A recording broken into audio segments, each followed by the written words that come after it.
Hey there, it's Miss Birds again, and today we are going to be starting our color schemes project. Now, you should have already learned about the color schemes through our Nearpod or the lessons that we've gone over already about color schemes, and we are going to show that you know your knowledge about color schemes through this project.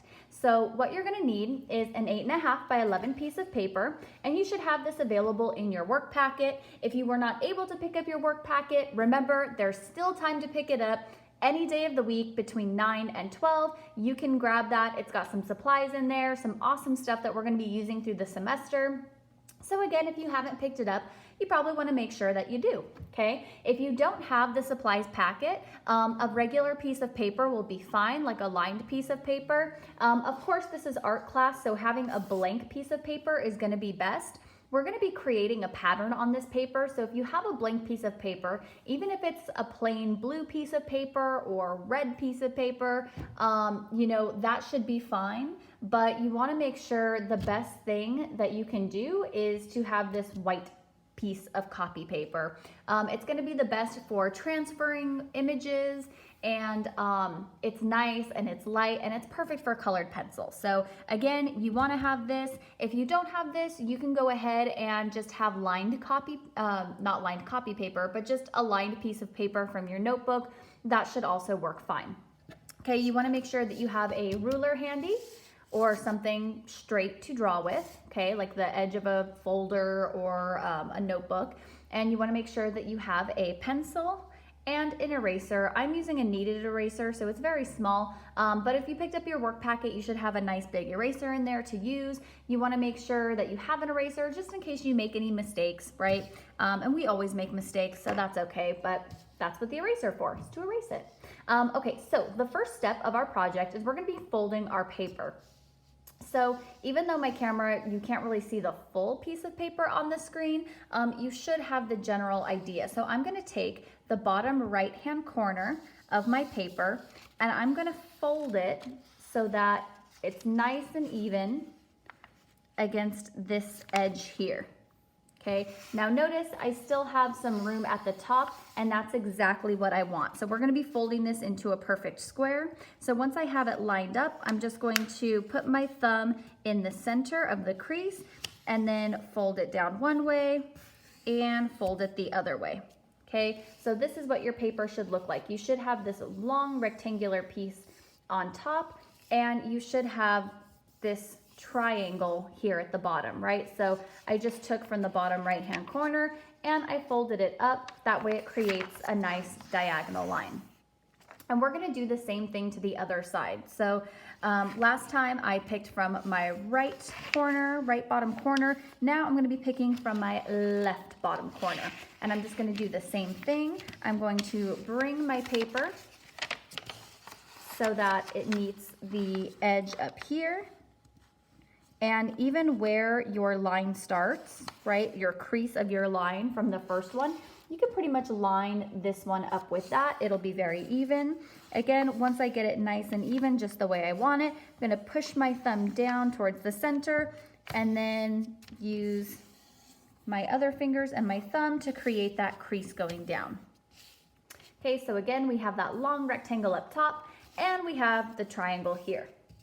So when we open up our paper, we should see a giant X, okay? A giant X on our paper. And at this point, we're gonna be using our ruler just to put pencil mark on that line. Of course, we wanna do it with a ruler because those lines are nice and straight diagonal lines, and we don't want them to get curvy or for our pencil to go off of our line. We want them to be nice and straight and even so that it divides our paper into 4 different sections. So I'm just gonna take my ruler and I'm gonna line it up with my crease. And I'm not gonna push down very hard. I don't really need to. I'm just making a line so that I know where the sections of my paper are. And I'm doing it so that my pencil is going right on that crease and is kind of just highlighting it. Okay, so I'm gonna do the same thing on the other side.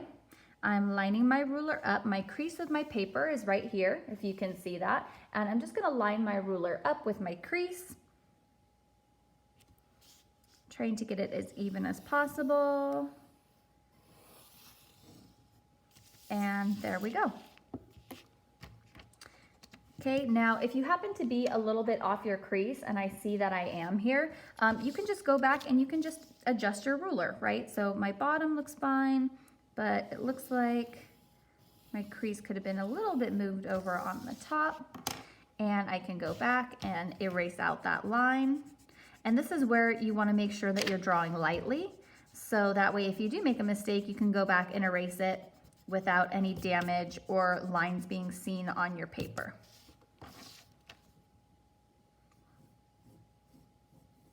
Okay, so I have my nice straight lines going on here that are going in the crease, and now it's creating a giant X through my paper. Just to close off this top section so that they all look like perfect triangles, I'm just gonna take my ruler, and from where the edge of my paper is, where the line meets, to the edge of the paper here, where this line meets, I'm just gonna place my ruler nice and even so I can close up that section. And there we go, right? So we should have 4 triangles now, one on the top, one on the side, other side, and the bottom. So this is the first step. And what we're gonna be doing is we're gonna be creating a pattern and then transferring it onto the other triangles.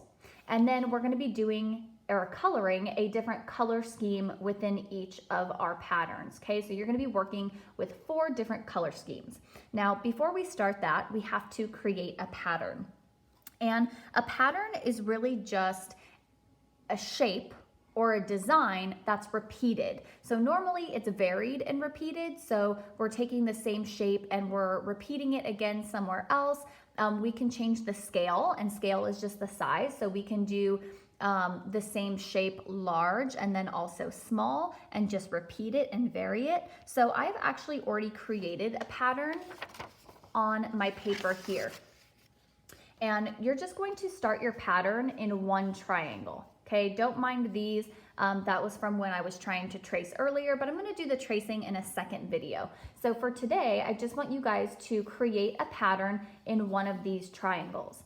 Now, you don't want your pattern to be too complex, because then you're gonna end up having a lot of stuff to trace.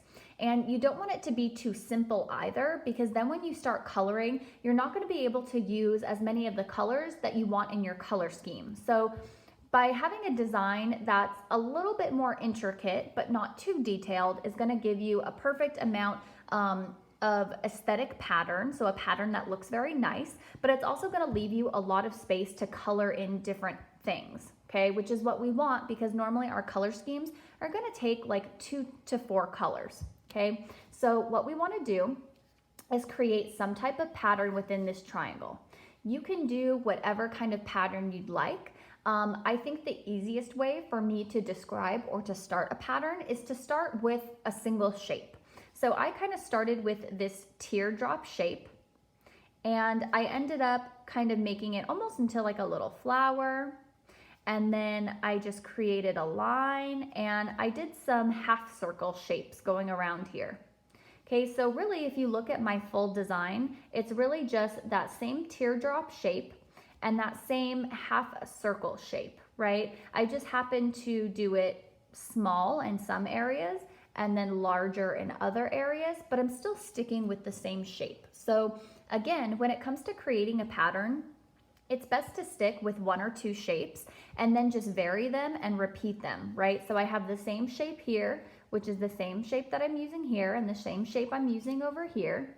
And I've done some of that shape larger, and I've done some of them smaller, right? And when we create that pattern with a variety, right? Some spaces or some shapes that are very large and some that are very small, it creates contrast. And it makes the pattern more interesting to the eye. So if everything's always the same shape, if I did everything this size, there wouldn't be any difference in the pattern, and our eye would kind of just get lost in the whole thing. There wouldn't be areas for us or for our eye to kind of bounce back and forth from, right? These large shapes compared to these smaller shapes. So again, when you're creating your pattern, you really want to make sure you're varying the size. All right, so do some of the same shape large and some of the same shape small. And again, we don't want to overcomplicate our design, but we want a nice little amount so there's lots of different spaces to color. And keep in mind that you don't want it to be overly detailed because we are going to be retracing this. So whatever you've drawn here, you're going to retrace it again in the other 3 spaces. So if you do something overly complicated, that's going to be a lot for you to go through and trace over.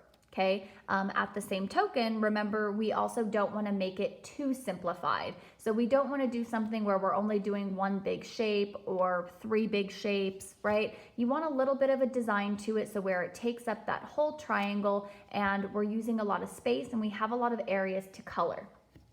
So your job for today is, after you go through and you folded your paper, you've created your diagonal lines with your pencil, you're going to go through and you're going to create your design. And after you create your design in this triangle, I want you to go through and I want you just to darken the lines a little bit. So I did my lines really light in the beginning, right? Because I just wanted to make sure that if I made any mistakes, I was able to erase them. But at this point, I know I have all of my designs in the right place. And to make it easier for myself when I go to trace back my design, the darker you make your lines, the easier it's going to be for you to be able to see your lines when you're tracing it. So remember, start light until you get it right, and then go darker or trace with a marker, right? That's a nice little rhyme that we use. But just to remind you that you always want to start drawing lightly, and then once you have your pattern exactly the way you want it, you can go through and start outlining it again, just to make it a little bit darker so it's easier to see once we go to the tracing process.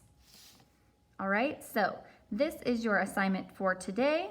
You are going to create your pattern. Once you have your pattern the way you like it, go ahead, outline it, make the lines a little bit darker. And then when we come back for our next class, we're going to go over how to trace it in the other triangles.